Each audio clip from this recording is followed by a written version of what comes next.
sábado. Vamos lá, título da lição, verso. Quem me ajuda?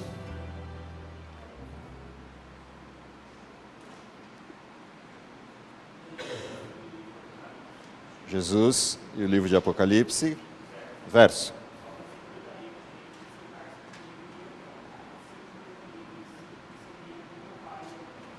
Ok, o texto de Apocalipse 3, verso 21, que é o final da lista das 7 igrejas que abrem o livro de Apocalipse.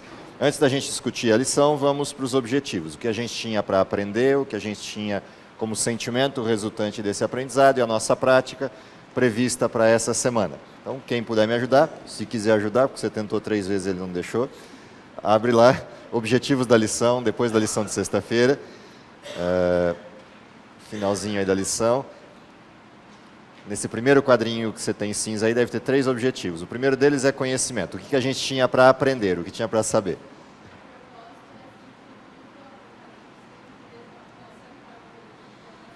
Portanto, o objetivo dessa semana é entender, em primeiro lugar, o propósito do quê?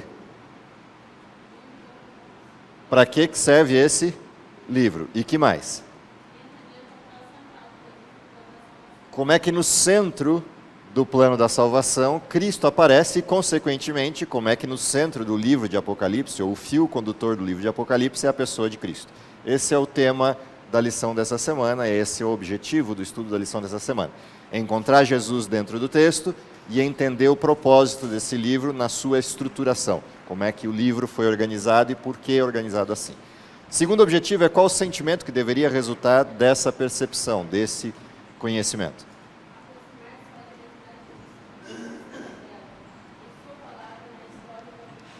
Portanto, há uma coisa aí interessante. Jesus se revela na história. E uma vez que eu perceba a revelação de Cristo na história, o sentimento que deveria ser desperto no meu coração é o sentimento de me aproximar cada vez mais dele e conhecê-lo cada vez melhor. O terceiro objetivo é a prática. O que eu deveria fazer com esse conhecimento e a partir desta motivação, desse sentimento.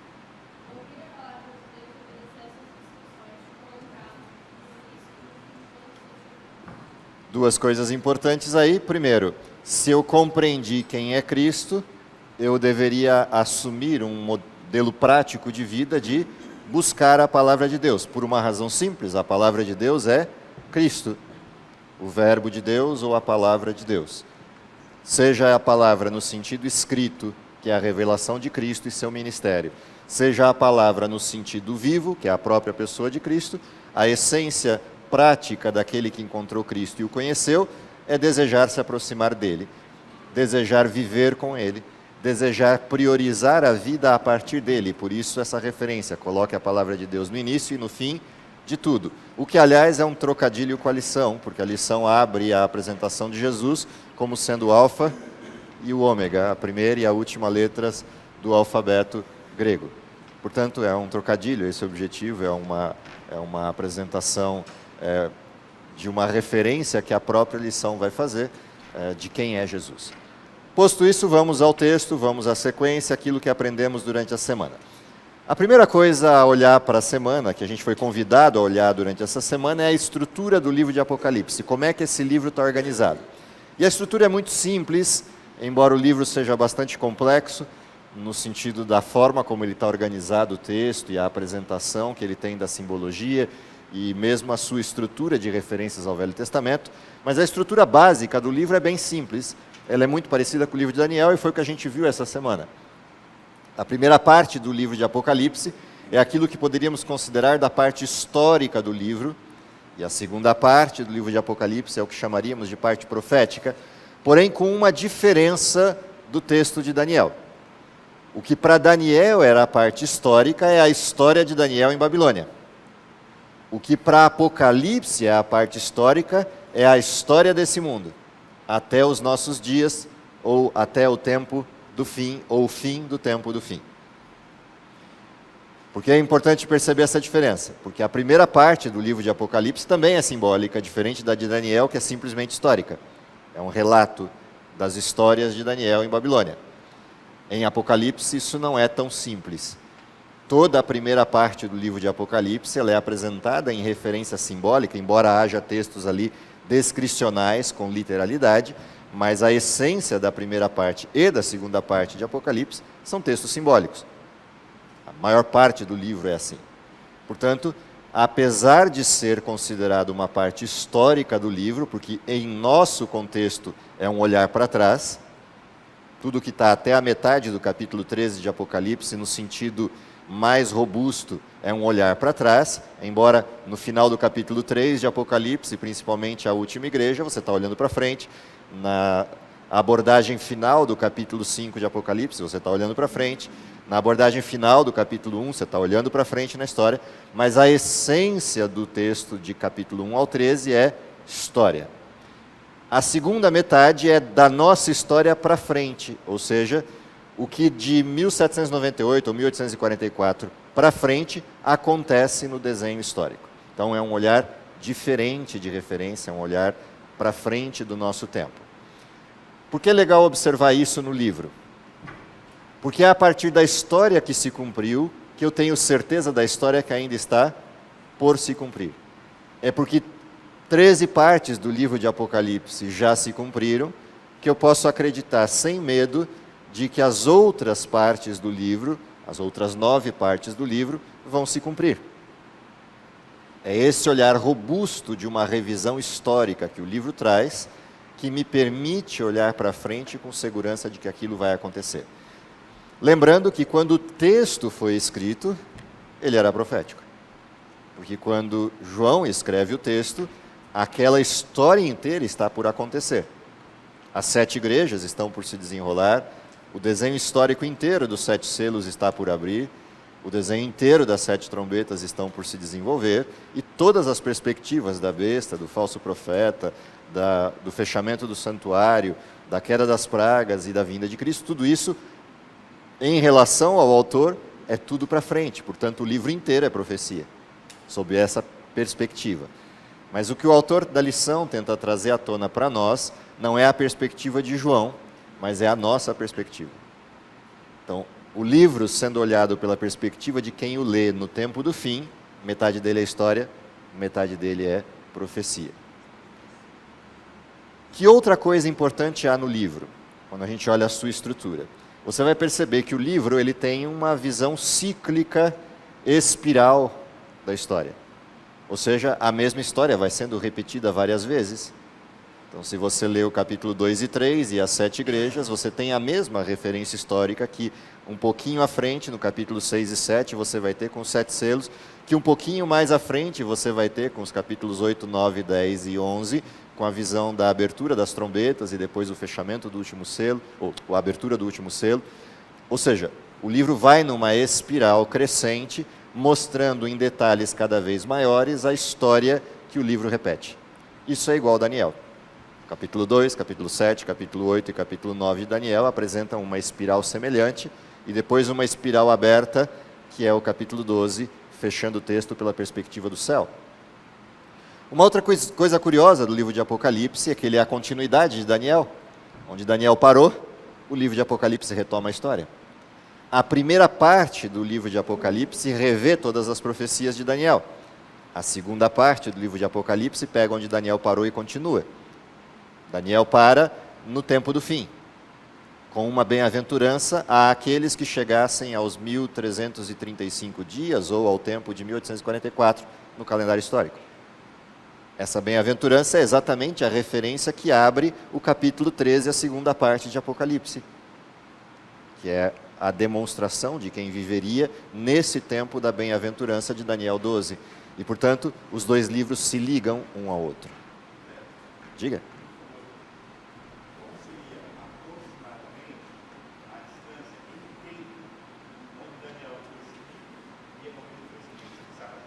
A gente não sabe a exata porque a gente não tem a data da escrita de Daniel, a gente só tem a data do período. Então, se Daniel viveu em Babilônia entre os anos 600 e o ano 539 e adentrou o período da Medo-Pérsia, que vai de 539 em diante, se a gente olha esse período como referência, então vamos pegar como número redondo o último período da Babilônia, pensando que Daniel tem escrito o livro aí entre 539 e 550. Então, Pega um número redondo, 550, pega João próximo do ano 70 da era cristã.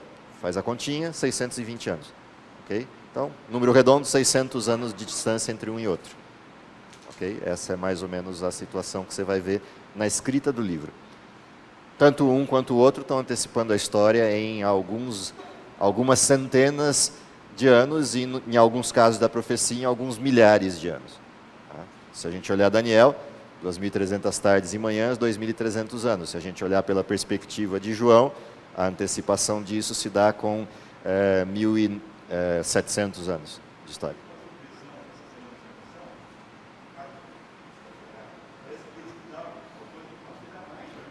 Sim, mas deu mesmo. Deu mesmo, porque o livro de João tem um público-alvo, o livro de Daniel tem outro. O livro de Daniel tem um público-alvo preciso, que é o público-alvo do início do tempo do fim, quando o livro de Daniel fosse aberto e as profecias de Daniel seriam descobertas, e isso invadiria o mundo com uma nova mensagem: Jesus está às portas. Chegamos ao tempo do fim. Esse é o livro de Daniel. O livro de Apocalipse, ele é um guia para quem vive no tempo do fim e já conheceu o livro de Daniel. Portanto, ele tem um outro público-alvo no sentido primário, que é o nosso público-alvo. Embora haja uma característica distinta nos dois livros, que é a essência da lição desta semana. O livro de Daniel era um livro fechado. Se você vai lá ao capítulo 12, você tem uma ordem dada a Daniel. Sela as palavras desse livro, ou seja, fecha o livro, porque ele só será conhecido, aberto e descoberto no período necessário para ele, que é o período do tempo do fim, ali próximo ao período entre 1798 e 1844, Igreja de Filadélfia, a sexta igreja do livro de Apocalipse. O texto de Apocalipse é um livro aberto desde que foi escrito, porque ele é uma carta que é enviada, se você olhar o texto, é uma carta enviada às 7 igrejas da Ásia Menor. Aquelas mesmas 7 listadas ali no capítulo 2 e 3. Portanto, havia coisas no livro de Apocalipse que eram possíveis de ser compreendidas desde aquele tempo. Que coisas são essas? Quem é Cristo? Qual é o seu ministério? Como a salvação chega aos seus filhos? Como esse Cristo prometeu voltar? E que ele vai resolver o problema do pecado em definitivo. Essa é a parte aberta do livro de Apocalipse e que qualquer pessoa que vivesse naquele tempo conseguiria compreender. E não só isso, qualquer pessoa que vivesse a sequência da história, Esmirna, Éfeso, Esmirna, Tiatira, etc. Qualquer que vivesse essa estrutura, passando pelas 7 igrejas, ao ler a história que estava relatada ali, conseguiria assistir o que estava acontecendo no seu tempo. E, portanto, haviam instruções bastante intensas para pessoas que viviam em cada parte da história. Não havia nenhuma razão para quem vivesse em Pérgamo, assistindo toda a deturpação do cristianismo, toda a deterioração das doutrinas cristãs, permitir que isso acontecesse na sua própria vida, porque o livro de Apocalipse era um livro aberto e a descrição de Pérgamo estava lá. Não havia nenhum motivo para que quem vivesse em Esmirna perdesse a esperança completa, porque na igreja de Esmirna já existia uma referência: ser fiel até a morte, dar-te-ei a coroa da vida.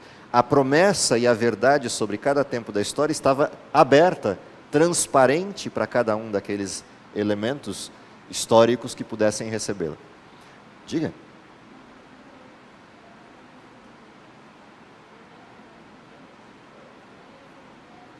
Exatamente. Exatamente. O livro de Daniel é um livro que não foi aberto, não foi conhecido como um desenho profético até que o tempo certo chegou.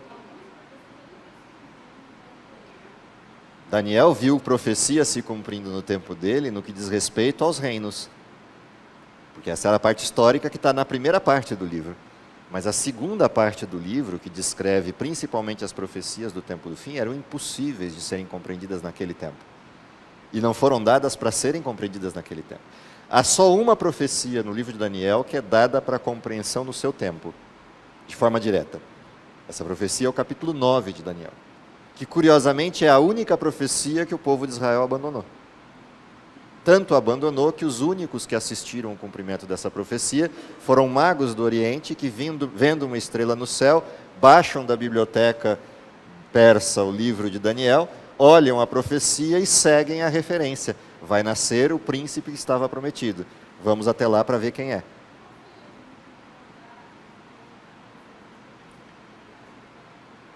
Porque o desenho de Daniel implicava algumas questões que nasceram de um sujeito. Tinha um sujeito em Babilônia que foi, durante um período de um dia, assolado na sua mente com preocupações. Qual será o futuro do meu reino? E nesse embate pessoal dele com Deus, ele dorme assim, com essas preocupações. E no meio da noite, o que Deus faz em Babilônia? Referencia para esse sujeito a resposta da sua pergunta. É Deus salvando um sujeito. O livro de Daniel, naquele tempo em que foi dado, é a salvação de um sujeito. O rei de Babilônia. Todo o resto é o plus. Já que vem o resto do plano de Deus. Deus aproveita os seus planos da forma como o desenho da oportunidade do ser humano permite ser acessado por Deus. O rei permitiu e Daniel permitiu. Portanto, o livro de Daniel ele é um descricional para o rei e em resposta às angústias de Daniel, ao próprio Daniel, do que aconteceria na história do povo de Israel. Portanto, é Deus acessando dois sujeitos, o rei de Babilônia e Daniel. Na tabela e na carona disso, todos nós e todo o povo. Porém, quem aproveitou dessa profecia foi o rei, foi Daniel, os 3 amigos de Daniel, Dario e Ciro. Esses são os que são acessados por essa profecia e aproveitam o desenho. O restante? Não. Infelizmente não. Inclusive o próprio povo de Israel. Quando Jesus veio, era um ilustre desconhecido. Por que isso é um alerta? Aproveitando a tua pergunta. Quando Jesus vier outra vez, a pergunta é, será um ilustre desconhecido? O alerta é o mesmo. As profecias que estavam fechadas em Daniel, mas foram úteis para quem era sincero naquela época, têm a mesma situação de efeito para quem vive hoje. E a pergunta é, quando vier o Filho do Homem, porventura achará fé na terra? É a mesma advertência. Temos um desenho, temos uma história. Teodori?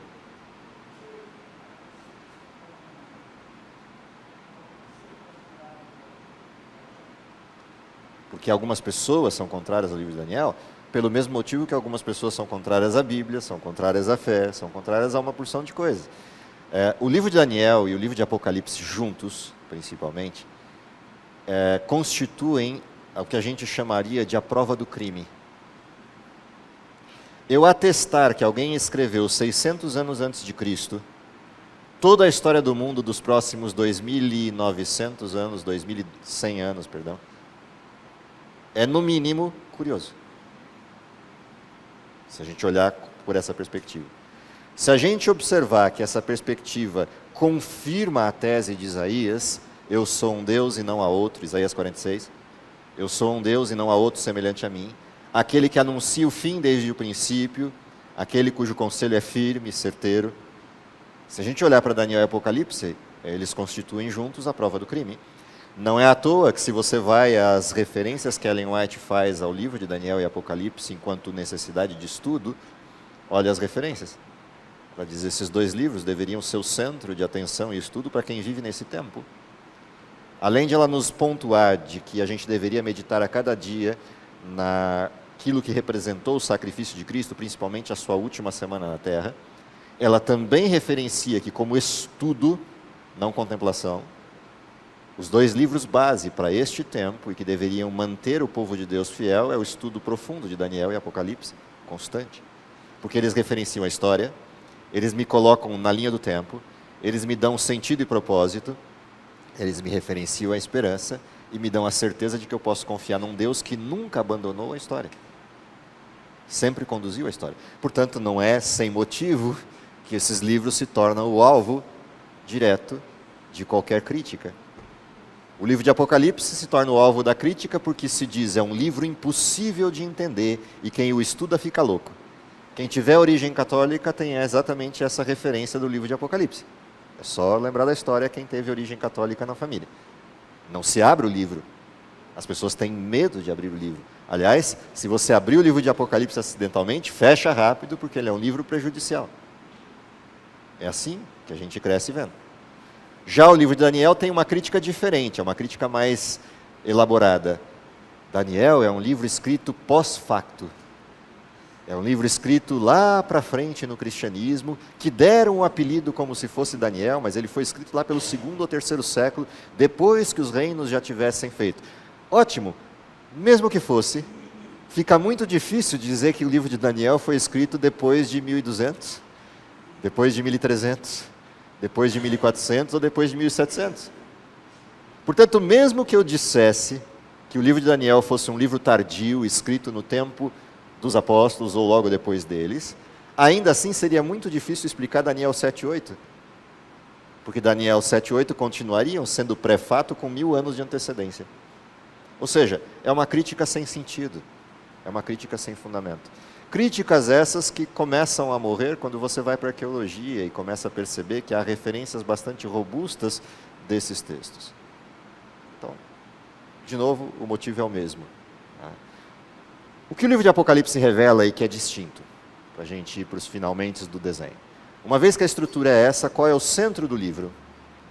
Ele abre com uma referência, revelação de Jesus Cristo, que Deus lhe deu a serem reveladas aos seus filhos, os profetas, e destes a nós, com uma referência temporal.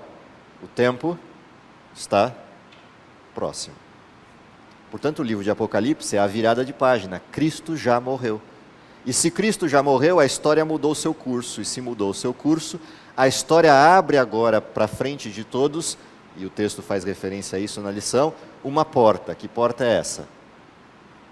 O sacrifício de Cristo feito à frente do santuário permite que a porta do santuário se abra para adentrar ao santuário o sacerdote com o efeito do sacrifício.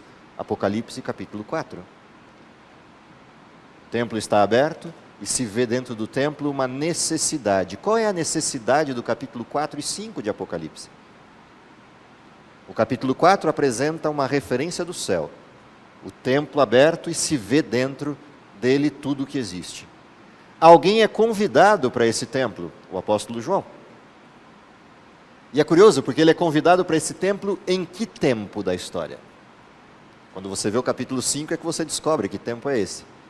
Ele é convidado para ir ao céu no mesmo tempo que João tinha vivido com Cristo. Ou seja, ele é convidado para ir ao céu para assistir do céu o ministério de Jesus. Ou seja, Cristo está na terra e João no céu. É como se ele fosse transportado ao céu nos seus dias de discípulo. Ao olhar o céu nos seus dias de discípulo, o que ele percebe no céu? Falta alguém. Isso aparece no capítulo 5. Ao perceber que falta alguém, ele percebe que na mão de alguém que está sentado no trono, existe um livro com 7 selos, por dentro e por fora, todo fechado. E o que acontece num chamado no céu? O Espírito Santo, aquele que aparece na referência ali, o anjo do Senhor, o anjo forte, clama com voz no céu, quem é digno de abrir o livro? E o que diz o texto? Não há ninguém no céu, nem na terra, nem embaixo da terra, digno de abrir o livro. Percebem a cena? Qual é o único momento da história em que isso seria possível? Há uma pergunta dessa, quem é digno? Haver uma resposta, não há nem no céu, nem na terra, nem embaixo da terra, ninguém digno. Só há um momento na história em que isso é possível. Esse momento é o intervalo entre uma sexta-feira, fim de tarde, e um domingo pela manhã. Portanto, em que dia João está no céu? No sábado. E aí vem alguém, encosta nele e diz, calma, não chora desesperadamente como você está. Por quê? Porque o leão da tribo de Judá venceu para poder abrir o livro. E ele já está chegando. Que horário é esse? Aquela madrugada de domingo. E aí João para e daqui a pouco ele olha e vê atrás do trono, ou ao lado do trono, um cordeiro tal qual sido morto. Que cena é essa? O ressurreto subiu. Entendem o que a gente vê no livro de Apocalipse, quando vai lendo com calma o texto, e que às vezes a gente passa batido e não percebe as cenas? João foi chamado a ver uma cena que ele não assistiu. João assistiu à crucifixão, mas ele não sabe o que está acontecendo no céu quando Cristo foi crucificado, e agora ele é chamado a ver isso. O outro lado da história, o que está por trás das cortinas. E quando Cristo entra no céu, entra em que lugar? No trono de Deus, para apresentar o sacrifício. Era exatamente o que o sacerdote fazia na época de Israel. Portanto, o livro de Apocalipse também é uma descrição do santuário, é o que vimos na lição. A porta da graça se abre porque o sacrifício foi feito. A porta da graça se abre para que o sacrifício seja apresentado e, se aceito, essa graça se fecha em salvação. Portanto, também é nessa figura que a gente vê o início daquilo que é a esperança do livro de Daniel. Bem-aventurados aqueles que chegarem a 1335 dias, que é quando o sacrifício é apresentado diante do trono de Deus e o julgamento tem início, o dia da expiação, a purificação do santuário, Daniel 8. Apocalipse 5 retoma exatamente essa cena, no sentido de apresentação de Cristo para o sacrifício aceito, e o próximo passo depois disso é a anunciação do juízo, que é a expectativa de todos, quando ele começa, quando terá início o dia da expiação de Deus. Portanto, a gente vê a abertura da graça e vê a perspectiva da esperança do julgamento, anunciadas em Apocalipse 5, que só se resolverão mais à frente, no livro de Apocalipse, quando tem início, de fato, o juízo. Todos esses elementos vão sendo construídos na descrição do ministério de Jesus. Quando a gente vai para frente no livro e vê que uma porta foi aberta e que ninguém a pode fechar, essa referência também nos chama a atenção ao fim do livro, em Apocalipse 15 e 16, quando essa porta se fecha e o santuário se enche de fumaça e alguém proclama que está realizado, está feito. E 7 anjos com 7 taças são libertos em Apocalipse 16, para que destruam aqueles que destruíram a terra. Diga. O nascimento de Cristo, na realidade, ele vai acontecer dentro das pernas da estátua, governo romano, okay? Que é o período em que Cristo nasce, cresce, vive e morre. Esse é o período da existência de Cristo. Em Daniel 9, você vai ter a data disso, que é quando se prevê 70 semanas, das quais 69 se cumprem com o batismo de Jesus, e a última semana se cumpre com o ministério de Cristo, os 3 anos e meio do ministério. Na metade da semana cessa o sacrifício e oferta de manjares, na outra metade da semana o evangelho aos gentios. Como é que fecha o livro de Apocalipse a pessoa de Jesus? E isso encerra a lição. Fecha o livro de Apocalipse com uma perspectiva. Este Cristo, que vai sendo revelado em seu ministério no livro de Apocalipse, é o mesmo Cristo que aparece montado num cavalo branco, com uma inscrição na sua perna, com um nome que ninguém consegue compreender senão ele mesmo, mas com uma referência em sua estrutura de que ele é o Rei dos Reis e o Senhor dos Senhores. Isso fecha o livro. Fecha o livro com que abordagem? Uma promessa. Esse Cristo que é revelado no início do livro como a promessa da graça, é o mesmo Cristo que é revelado ao fim do livro como o ômega da história. A parte mais importante do livro de Apocalipse é a igualdade que o livro dá a Cristo e ao Pai. Porque se você pega o capítulo 1 de Apocalipse, ali está dito sobre Deus, que Ele é o Todo-Poderoso, aquele que é, que era e que há de vir. Mas quando você vai lendo com calma o capítulo 1, você percebe que ao fim do capítulo 6, do verso 6, 7 e 8 desse bloco inicial, aparece Cristo com uma porção de títulos: primícias do reino, o Filho do homem, todas as referências do ministério de Jesus. Mas também aparece a referência de que Ele é o que é, que era e que há de vir. E, portanto, Ele também é o Todo-Poderoso.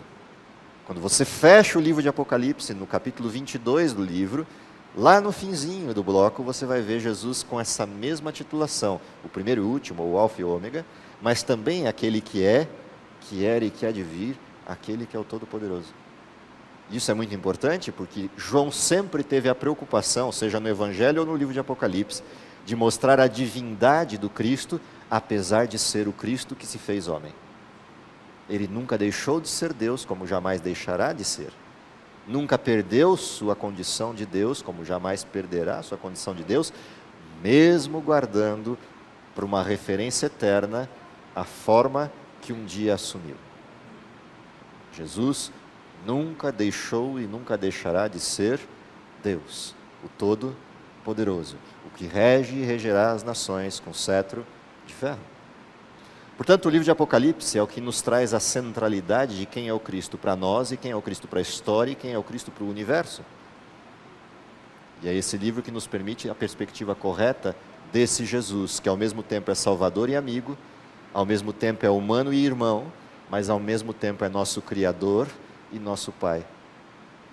O mesmo Cristo que criou todas as coisas é o Cristo que salvou e redimiu todas as coisas e é o Cristo que regerá todas as coisas.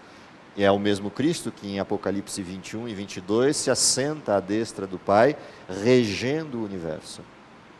E essa é uma referência bastante importante. Mas também é o mesmo livro de Apocalipse que apresenta um intervalo. O que fazemos enquanto Cristo não está aqui. É o mesmo João que apresenta o intervalo. Estamos regidos por um Consolador, o Paracletos, aquele que é igual a Cristo. Portanto, é o João do Apocalipse com o João do Evangelho que apresenta que somos regidos por três pessoas que são absolutamente iguais e que em tempos distintos da história exercem funções diferentes a nosso favor e a nossa salvação. Durante um tempo fomos regidos pela presença de um Deus soberano que parecia Deus o Pai, mas era Cristo em toda a estrutura do Velho Testamento. Não há Deus o Pai na Bíblia, só o Cristo. É o mesmo Cristo que se fez homem e numa segunda parte da história agora se manifesta como um igual. É o mesmo Cristo que foi embora para exercer seu ministério final, mas não nos deixa abandonados e manda outro igual a ele para que vivamos à luz de um Deus todo o tempo. O Espírito Santo, o Consolador de João 14 a 17 ou o anjo forte do livro de Apocalipse. O mesmo Espírito, a mesma referência. Portanto, é o livro de Apocalipse que nos permite olhar para essa história com esse vislumbre geral e entender a realidade do tempo em que vivemos. Se a gente compreende claramente a mensagem desse livro, a gente compreende a urgência do tempo em que vive, a gente compreende a nossa missão, mas mais do que isso, não perdemos a perspectiva da esperança, aquela que Paulo relatou em Romanos capítulo 5, que não confunde. A esperança não traz confusão. Conseguimos perceber a história, conseguimos entender nossa identidade e esperar, e enquanto esperamos, apressar, como diz Pedro na sua carta, a vinda deste Cristo maravilhoso que esperamos. Que seja essa a nossa perspectiva, que tenha sido esse o nosso aprendizado na semana, e se não foi, sempre tem tempo para revisar, a nova semana permite ler de novo, mas para a gente entender que o tempo em que vive cada um de nós é um tempo de missão, um tempo de esperança e um tempo de alegria por viver o último tempo da história, o fim do tempo do fim. Que Deus nos dê essa graça de ainda vê-lo voltando em nossa geração, é o meu desejo para vocês e para mim. Vamos orar?